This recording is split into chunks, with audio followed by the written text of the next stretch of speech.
Hello everyone, welcome to another podcast. Today's episode 23 of the podcast radio show with me, Ben Lister. How are you all doing?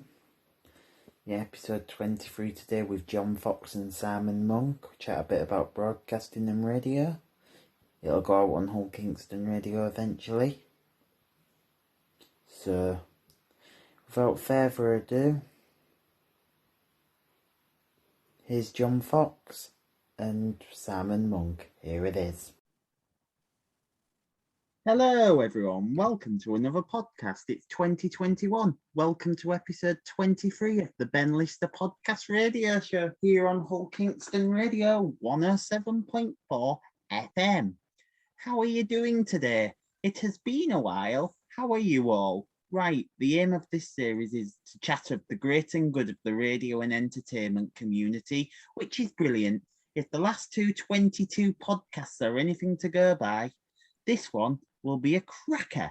And today's guest, I have two guests for a change. With me today in the virtual chair, where loads of legends have sat before them. We haven't had two chairs out since the Rosie Madison and Danny Milo podcast, which is amazing.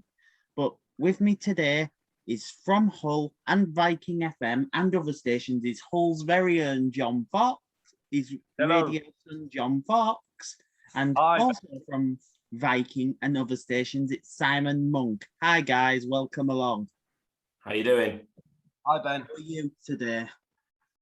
I'm good, mate. Yeah, just having a bit of an issue trying to get an oil delivery. So if anyone listening to this knows anybody who can supply a baby tanker that delivers oil, get in touch to Ben, and he'll pass on my details. Thanks, Ben. You're welcome. Yeah.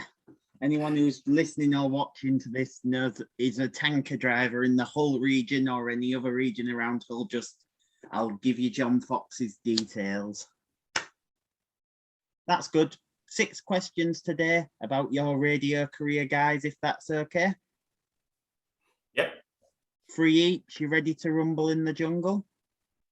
Let's get ready to rumble. Ready to rumble. Excellent. The first questions are for John. Your first questions are for John, so let's go for it. Question 1, John. Where did you start your broadcast career? So I guess I started at Kingstown Hospital Radio, which of course is in the mighty Kingston upon Hull, which is the finest city on the planet, as you know, Ben, and I'm sure Simon Monk would agree. No.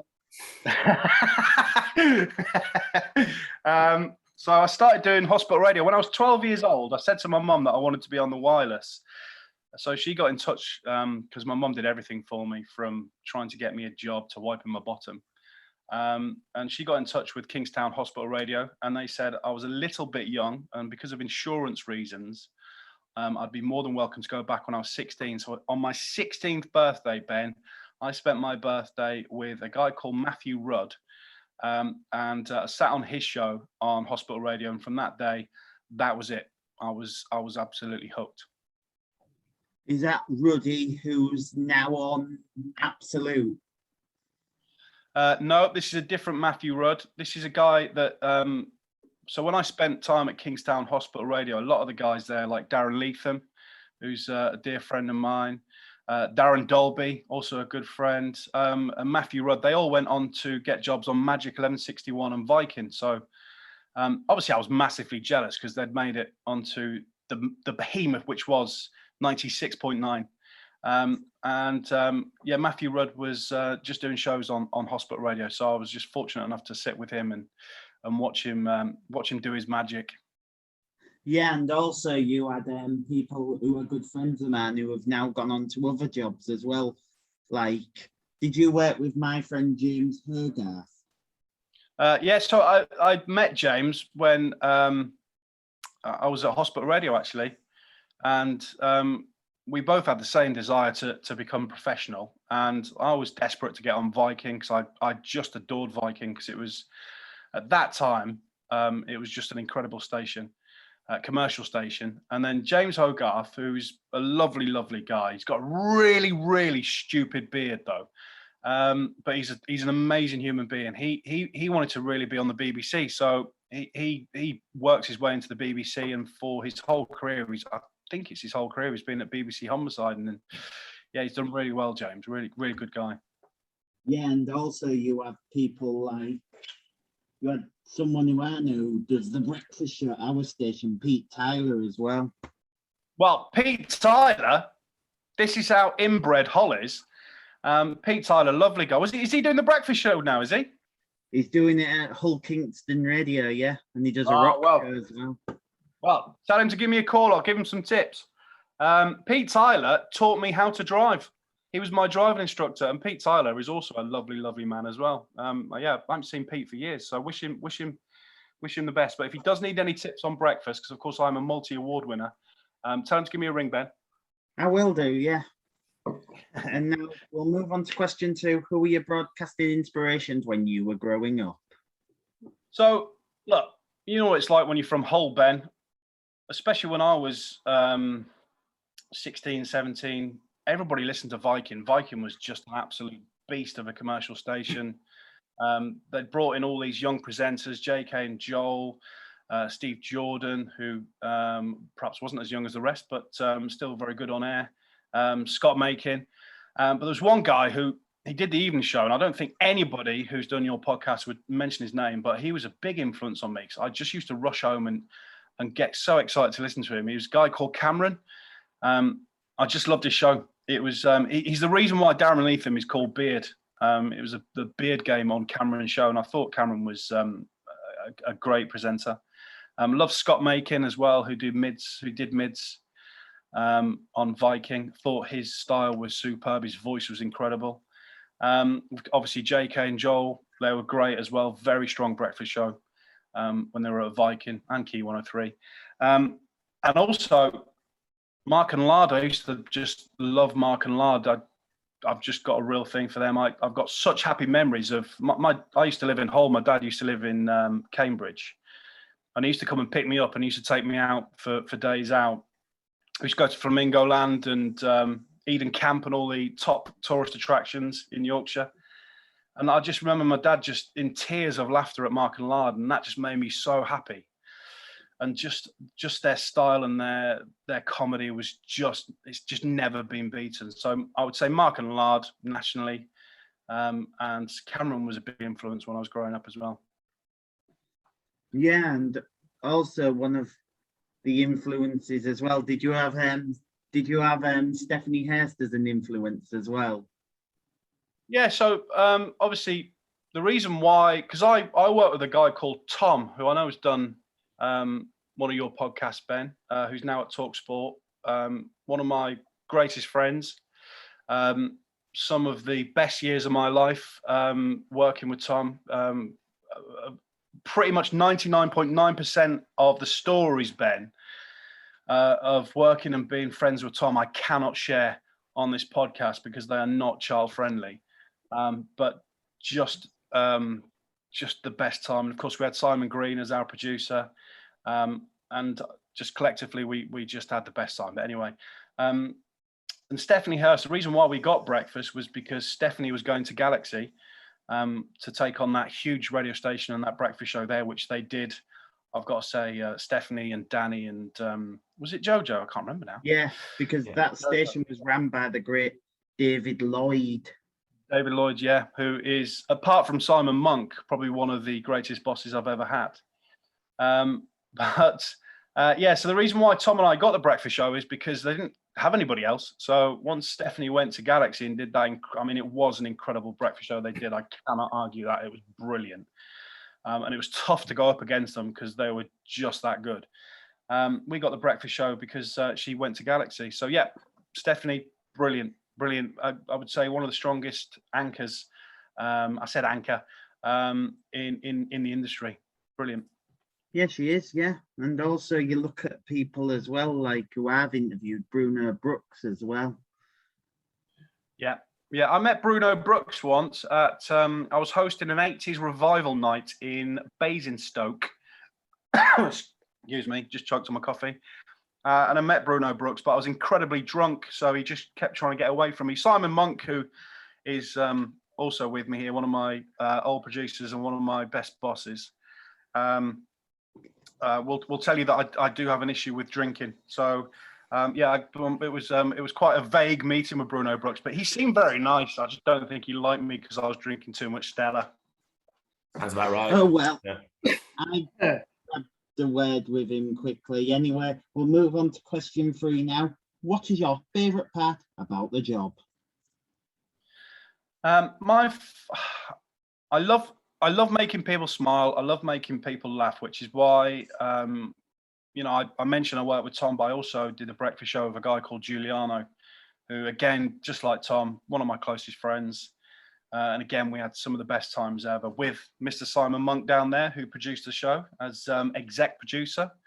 And Giuliano would tell you that I'm a bit like that geezer out of Friends, where any situation I have to try and make people smile. I just can't deal with anything without just being a bit stupid. So I have this love for making people laugh.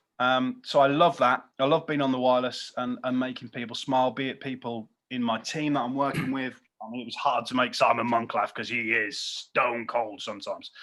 But making the team laugh, or obviously making the listeners. So I love that, and I just love creating content that's engaging and that you get a great conclusion to, be it a story arc on the show, or see that being real is a real passion for mine. I don't think there's many people on air really now who are just being themselves and being real. It's all a bit manufacturing. So I just love real stuff. I love the conclusion to good content, and building I've written this one down. Building a friendship with and you're not broadcasting, Ben, to an audience. You're broadcasting just to one person every single time you turn the microphone on. It's just one person you're talking to, and sometimes the Rajar figures prove that for me as well. But I always break it down to not an audience. You're talking to one person, and I love building friendships with that person, every single individual listener. So they buy into your show and they buy into your sense of humor, and they get that you've had an argument with your wife, or your kids are an absolute nightmare going to bed, or the sad side of things, when one of your pets dies, or a family member. I don't know why I went with pets first on that one. But just being real and people buying into you as a person and just creating that friendship. So that's what I love. Brilliant. That's it. Thank you, John. It's your time to shine, Simon. You ready to rumble in the jungle?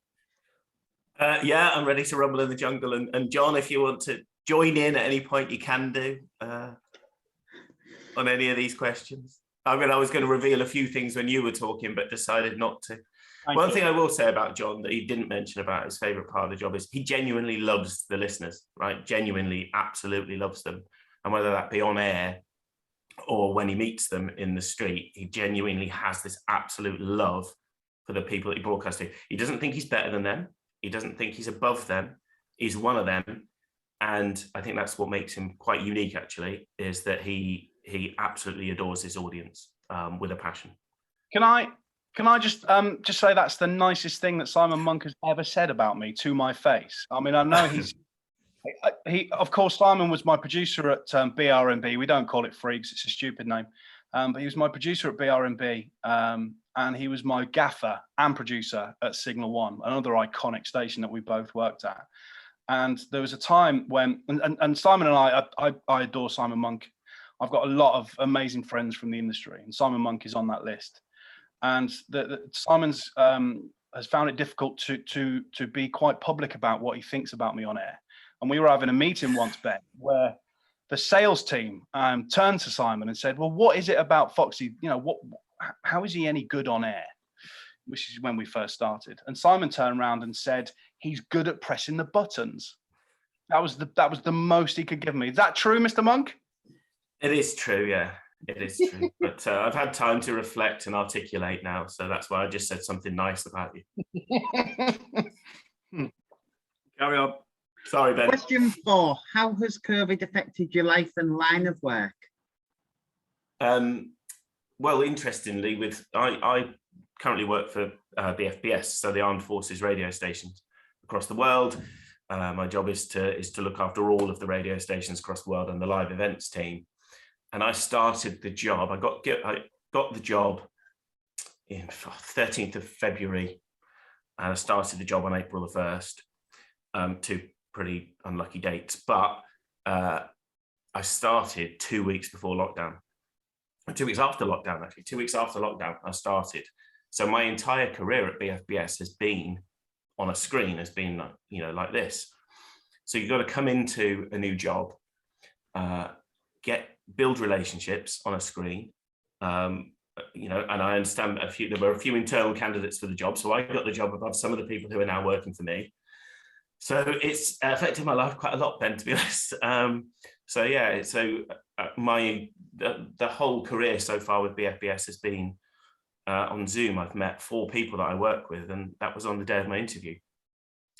But actually, we've coped, and we've worked through it really, really well. And actually, with the worldwide nature of what we do, it's actually made life a bit easier, because I can speak to our team in Canada, and I can speak to our team in Brunei, and I can speak to our team in the Falkland Islands on screen, and it's actually helped us learn.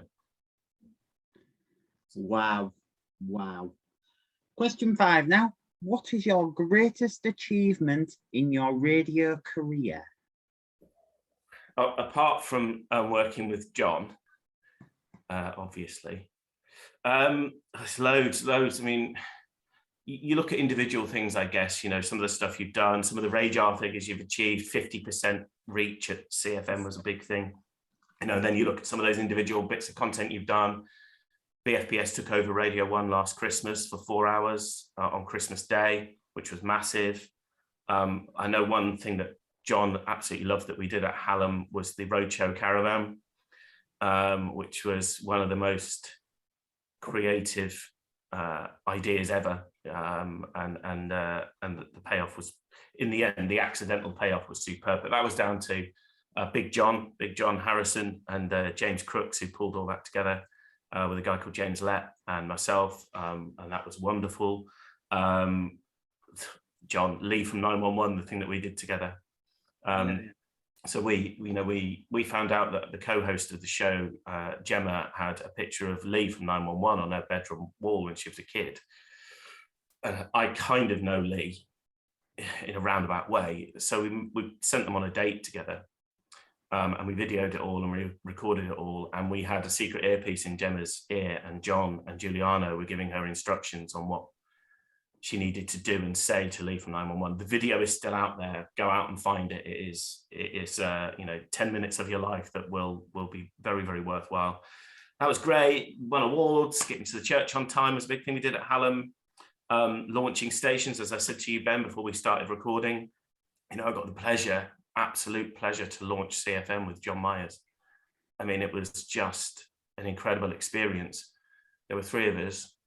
We didn't have any furniture in the building. We had a decorator's table. We all sat around this decorator's table, and we planned a radio station, and we built CFM from scratch. And what amazes me about that is that when I think back, I think John was only about 30 years old at the time. And here he is building this radio station in his home city. That was incredible.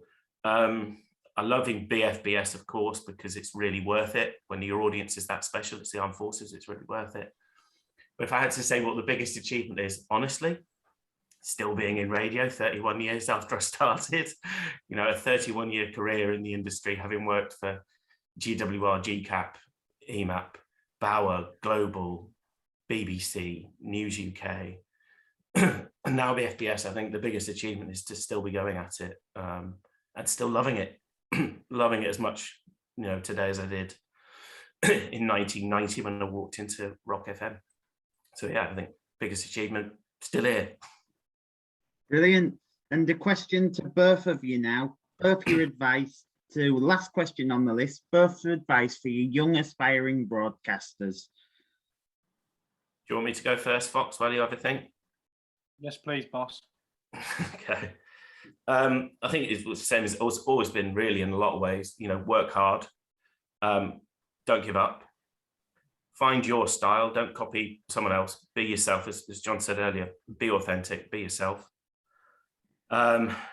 Take advice on board, because people will give you advice, and actually there's a lot of people out there with a lot of years in the industry that have got great advice. So listen to it and take it on board and go with what works for you. And I think nowadays, yes, there are fewer opportunities in radio, there are, but there are more platforms than ever.